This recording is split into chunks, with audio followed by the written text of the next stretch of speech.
katakan tentang kerajaan Allah itu? Roma 14 ayat yang ke-17. Baca sama-sama. Sebab kerajaan Allah bukanlah soal makanan dan minuman, tetapi soal kebenaran, damai sejahtera dan sukacita. Amin, saudara. Ini yang tadi malam saya sampaikan. Agar seseorang bisa memiliki karunia menikmati, bukan hanya kaya tapi diberkati, dia harus tinggal di dalam kerajaan Allah. Apa itu kerajaan Allah? Yang pertama, kerajaan Allah adalah soal kebenaran. Di mana ada kebenaran, di situ ada kemerdekaan. Makanya saya melayani orang-orang yang terikat dengan dosa. Ya, saya bersaksi ada seorang homo yang bertobat. Ya, dia hubungi saya, Bu, saya ini homoseksual. Saya dengar khotbah Ibu, saya merasa tertuduh. Ya, lalu saya putuskan untuk cari Ibu. Jadi saya pengen, Bu, bagaimana caranya ya, Bu? Apakah saya harus ke Jakarta? Lalu Ibu doakan saya pelepasan, Ibu tumpang tangan. Saya bilang gak perlu. Biar saya tumpang kaki sekalipun sama kau. Kalau kau tidak niat bertobat, tidak ada guna. Jadi apa yang harus saya lakukan? Ya, kamu berdiri di depan cermin setiap hari. Perkatakan, sebut namamu. Katakan, kamu diciptakan sebagai seorang laki-laki. Kamu normal. Kamu bukan perempuan. Roh homo, roh banci, dalam nama Yesus keluar. Pergi itu. Misalnya namanya Bambang. Atau siapa di sini? Namanya Charlie gitu ya.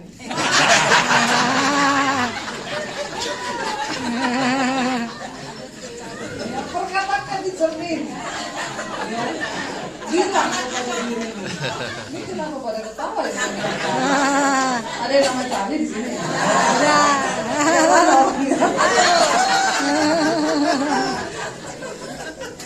Ya, oh ada di sana. Gak apa-apa, kita pakai contoh ya. Sebut di cermin, lihat dirimu, perkatakan dalam nama Yesus. Charlie, kamu dicipta sebagai seorang bukan perempuan. Pergi roh banci, roh homo keluar dalam nama Yesus. Tapi Charlie yang di sini enggak loh. Dia punya anak, punya istri loh, saudara. Lalu dia mempraktikkan itu, saudara. Dia bilang ketika dia mulai berdoa, ya, dia telepon saya berapa hari kemudian, Bu, saya berdoa gitu kok, saya mau muntah ya. Saya bilang gak apa-apa, berarti roh yang di dalam kamu itu mulai diserang. Akhirnya dia berdoa satu kali, dia telepon saya, Bu, doakan saya lewat telepon aja, kita berdoa. Waktu saya berdoa, waktu saya tengking, roh homo, roh banci keluar. Dia bilang, saya mau muntah, Bu. Saya bilang, lari aja sekarang ke toilet, muntah aja, tapi speakernya tetap kamu hidupin. Jadi dia kelepasan, saudara, hanya lewat telepon, kita telepon. Lalu dia telepon saya, dia bilang, Bu, saya mau keluar dari komunitas saya, Bu. Saya tidak bisa lepas kalau saya tidak memisahkan diri. Ya, saya bilang, pergaulan yang buruk merusak kebiasaan baik. Walaupun kamu baik, kalau kamu ada dalam pergaulan yang buruk, pasti kamu terseret. Karena berubah menjadi buruk itu lebih gampang daripada berubah menjadi baik. Hidup kudus itu susah, hidup berdosa itu gampang. Saudara gak perlu bergumul, jatuh-jatuh aja. Tapi untuk hidup dalam kekudusan perlu pergumulan, perlu perjuangan. Lalu dia bilang, saya sudah keluar dari komunitas saya, Bu, gini-gini. Lalu apa yang harus saya lakukan? Cari gereja kamu. Dia bilang, saya sudah ke gereja, Bu. Ternyata isinya singersnya, WR-nya semua juga cucok meong. Saya ini kan bekas dari sana, Bu. Jadi saya juga tahu frekuensinya, Bu, sama. Saya bilang, waduh, kalau kayak gitu daripada kamu dibuat jatuh lagi di situ, ya udah kamu sementara ibadah online aja dulu. Sebelum kamu kuat, jangan. Pokoknya kamu puji Tuhan, dia artinya bisa lepas, saudara. Jadi kalau orang bilang gak bisa sembuh, homo, lesbi itu sudah kelainan dari sana. No, semua yang diciptakan Tuhan itu baik. Dan Tuhan menciptakan laki-laki dan perempuan. Saya selalu bilang begini, saudara, ya Tuhan itu kalau cipta itu gak pernah salah. Contoh nih, saudara, ya dogi itu binatang, tidak punya akal budi loh, tapi punya otak. Saudara pernah lihat nggak dogi jantan naksir sama dogi jantan? Saudara pernah lihat dogi jantan kawin sama dogi jantan? Enggak. Nggak ada. Ada dogi jantan, dia dogi jantan terus jadi nggak pernah ada yang begitu. Dogi jantan ngerti kodratnya, dia harus kawin dengan dogi Perempuan. betina. Kucing jantan tahu bahwa dia kawinnya dengan kucing betina. Itu binatang yang diciptakan Tuhan. Nah, kalau ada manusia yang diciptakan dengan otak dan akal budi, tapi tidak tahu laki-laki mau kawin sama laki-laki, ini kan lebih bejat dari binatang. Iya enggak, saudara? Kembali kepada kodratmu. Sebab Tuhan menciptakan engkau itu sempurna. Tapi iblis yang merusak gambar diri Allah dan diri manusia itu karena dosa. Dosa, rata-rata orang yang jatuh begitu karena pernah diperkosa, pernah ini, roh itu transfer, saudara. Tapi kalau kita mau, Tuhan sanggup. Bagaimana supaya engkau bisa hidup dalam kebenaran, dalam damai sejahtera? Pertama, bertobat. Bertobat. Karena kalau engkau tidak bertobat, hubunganmu dengan Tuhan rusak, engkau tidak mungkin bisa memiliki damai sejahtera yang dibawa Yesus ke dalam dunia ini, apalagi sukacita. Kasihan engkau dalam hidupmu tertekan. Alkitab berkata hidup manusia cuma 70 tahun. 70 tahun, mau berapa tahun engkau hidup dengan kesusahan dan tekanan karena dosa. Bereskan diri kita dari dosa. Kalau engkau tidak takluk kepada kebenaran, kepada Tuhan, maka dengan otomatis engkau menjadi hamba setan. Kan di dunia ini cuma ada dua, ada Allah dan ada setan. Kalau orang tidak taat kepada Allah, berarti dia anaknya setan. Biasa aja, Bu. Gak usah sambil melirik sama saya. Ya, ngeri loh, saudara. Iya, benar. Jadi saya selalu bersaksi ini, saudara, karena saya pikir ini kesaksian yang tepat dan bukan kebetulan Tuhan mempertemukan saya dengan orang-orang yang bisa saya pakai contohnya untuk kesaksian. Di Jakarta, beberapa waktu lalu ada seorang ibu, anaknya itu kena COVID. Sudah nggak ada yang COVID, ini tiba-tiba kena COVID. Waktu kena COVID dia koma, dibawa ke rumah sakit, akhirnya masuk ruang ICU. Mamanya nangis telepon saya, Bu, anak saya, Bu, jangan takut. Perkatakan kalau belum waktunya mati, dia tidak akan mati, Bu. Tapi kalau sudah waktunya ya relakan, karena hidup ini bukan kita yang pegang kendali. Amin. Amin. Jangan engkau terlalu kepahitan karena anakmu mati, suamimu mati, semua itu di tangan Tuhan. Kemarin waktu COVID itu banyak sekali orang kepahitan sama Tuhan. Ada yang telepon saya, Bu, suami saya meninggal karena kesalahan saya, Bu. Waktu dia sakit, saya tidak bawa dia ke rumah sakit, Bu. Waktu dia kena COVID, akhirnya dia mati gara-gara saya. Saya bilang, Bu, dia mati bukan karena ibu. Emang ibu yang pegang kendali atas nyawa orang? Dia mati karena sudah waktunya dipanggil Tuhan. Enggak, karena saya tidak bawa dia ke rumah sakit. Ada yang telepon saya, Bu, suami saya meninggal karena COVID, karena salah saya, Bu. Saya bawa dia ke rumah sakit, dia mati di rumah sakit. Coba kalau dia tidak saya bawa ke rumah sakit, mungkin dia masih sembuh sampai hari ini. Saya bilang, baru kemarin ada ibu-ibu yang telepon saya, Bu. Nyesel karena nggak bawa suaminya ke rumah sakit, mati di rumah. Itulah bedanya Tuhan sama manusia. Tuhan maha tahu, manusia tahu. Akhirnya kecewa sendiri, tertekan sendiri, merasa terintimidasi, dituduh iblis terus, anakmu mati gara-gara kau. Bodoh. Engkau tidak beriman. Tuhan yang pegang kendali atas segala sesuatu. Amin. Jadi saya bilang, ibu jangan takut. Perkatakan, kalau belum waktunya mati, anakmu tidak akan mati. Minta Tuhan jamah. Kita berdoa lewat telepon. Berapa hari kemudian dia telepon, Bu, puji Tuhan anak saya sudah sadar. Ketika sadar, dia anak itu telepon saya. Anak ini sudah menikah, saudara, wanita ya, tapi masih muda memang. Dia telepon saya, Bu, saya ada sesuatu yang mau saya sampaikan ke ibu. Kenapa? Waktu saya selesai dari koma saya sembuh, Bu. Ada yang aneh, Bu, saya itu bisa lihat setan dengan mata jasmani. Waduh, terus iya saya lihat, Bu. Jadi dia kerja di rumah sakit, dokter. Kalau saya ke rumah sakit, Bu, di ruang ICU itu, Bu, setan semua. Mulai dari yang bentuk kuntilanak, pocongan, tuyul, kepala melayang, tangan melayang, pokoknya macam-macam bentuknya. Saya bilang, kamu takut? Kebetulan dia sebelum kena COVID itu dia benar-benar bertobat, saudara. Dia dijamah Tuhan anak ini dan dia dibaptis, dia menyerahkan hidupnya kepada Tuhan, dan mamanya bilang dia berubah, Bu, tiap hari dengar khotbah ibu, tiap hari baca Alkitab. Jadi saya bilang, kamu takut? Enggak takut sih, Bu, tapi ya terganggu ya, Bu. Lihat setan begitu, Bu, masa tidak terganggu? Dia bilang, saya sama suami pergi ke Curug, itu air terjun ya, kalau di Jakarta kan banyak ya air terjun. Di sini tempat wisata apa ya, saudara? Air terjun, kolam atau? Ya. Jadi dia bilang, saya pergi ke air terjun itu di hutan. Dia bilang, setan di hutan itu beda sama setan di kota, Bu. Oh iya, iya, di hutan itu bentuknya malah kayak monster, setengah binatang, ada yang kepalanya banyak, bentuk ular gitu ya. Dan saya lihat tuh di bawah pohon, di atas, di mana tuh saya lihat, Bu, di sungai. Sampai ada anak kecil yang di depan saya digendong bapaknya, nangis terus. Mungkin karena anak itu juga bisa lihat. Ya, dia bilang, saya minta didoakan, Bu Debbie. Ya, Ibu bisa tutup nggak? Tutup penglihatan itu, Bu. Saya bilang, waduh, bagaimana caranya ya menutup itu ya? Membuka saja saya tidak bisa, apalagi menutup.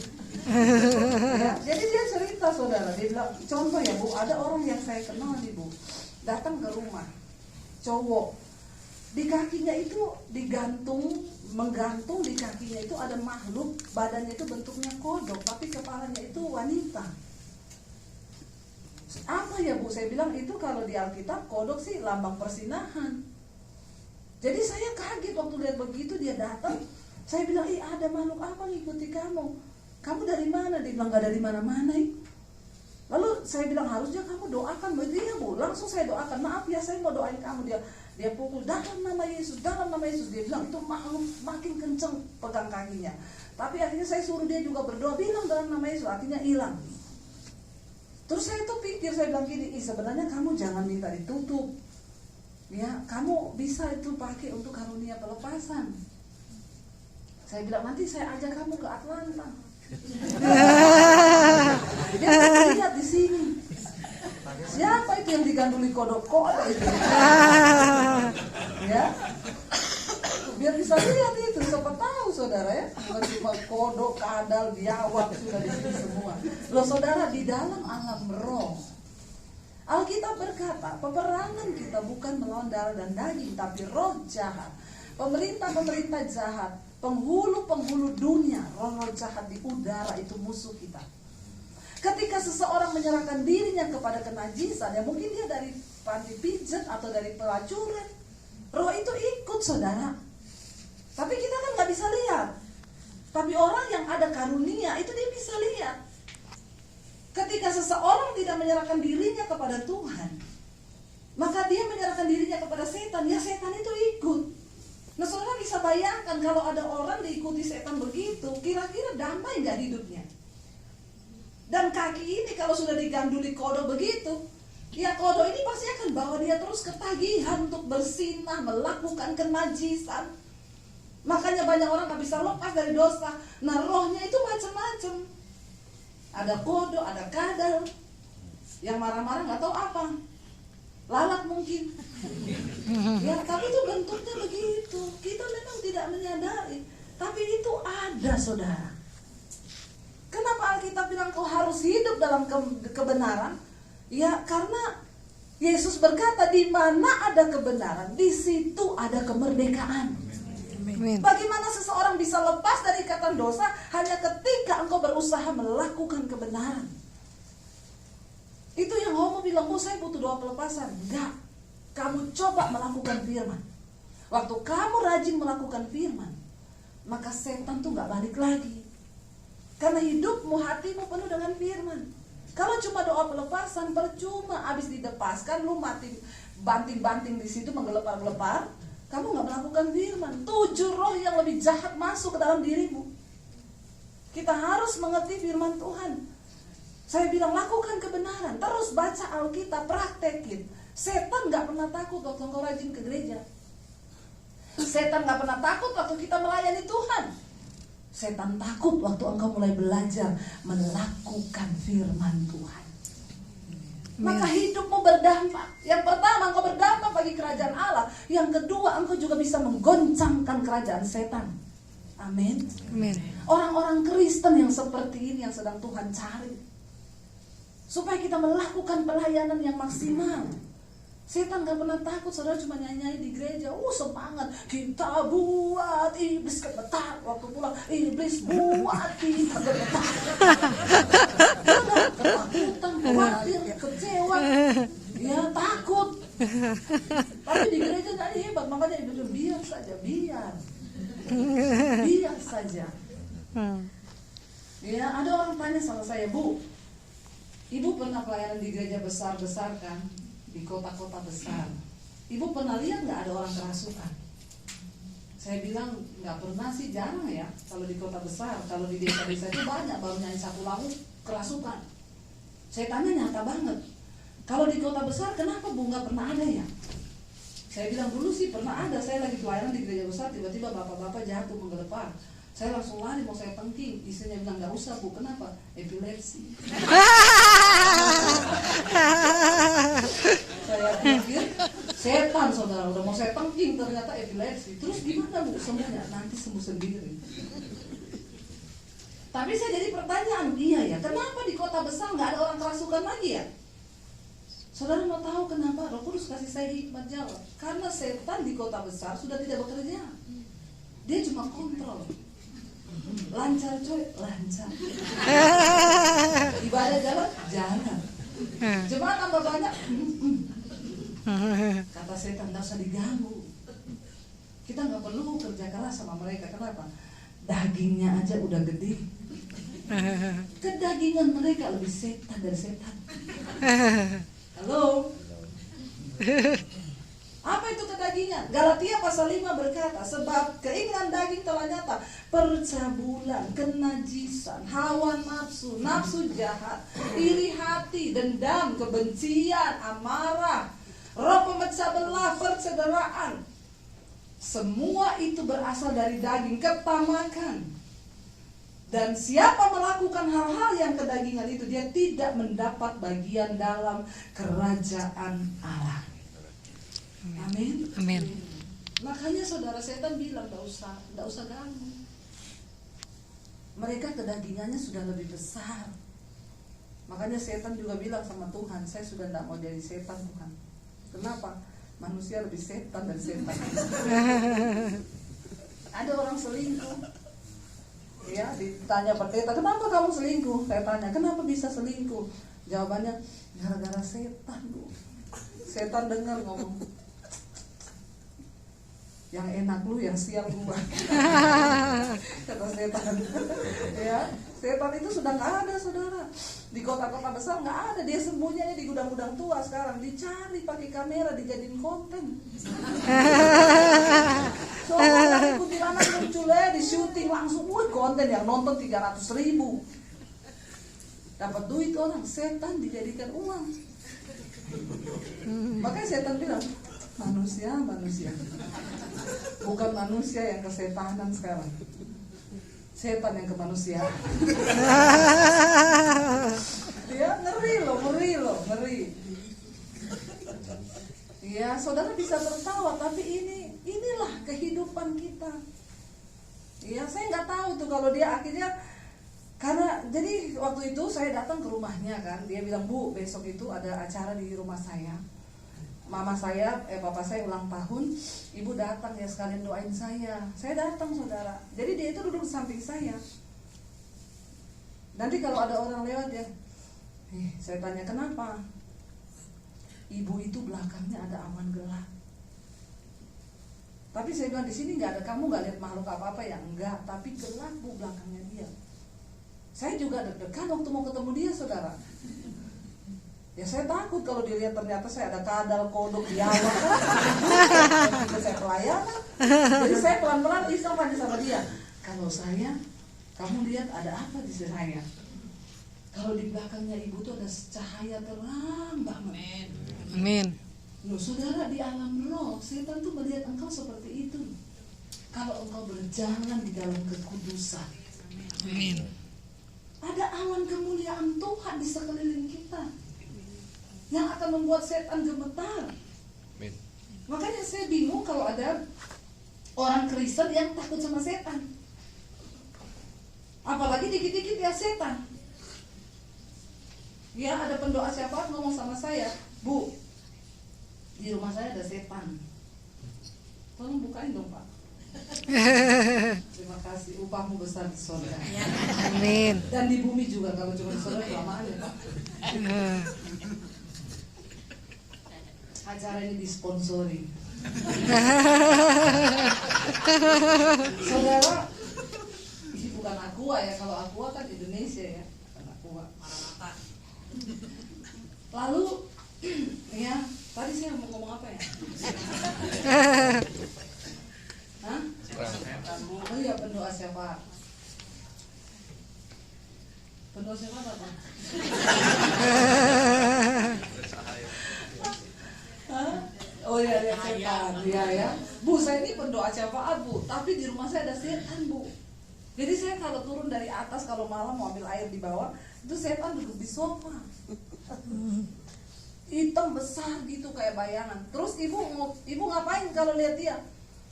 Ya awal-awalnya saya takut, lama-lama udah terbiasa. Jadi saya cuma bilang, permisi, saya gak ganggu kamu loh, saya cuma mau ambil air. Jadi saya tanya, Bu, itu rumah sertifikatnya atas nama setan atau ibu? Kenapa ibu yang permisi sama itu setan? Harusnya ibu tangking dia keluar. Bingung gak saudara? Ada pendoa syafaat tapi setan betah tinggal di rumahnya.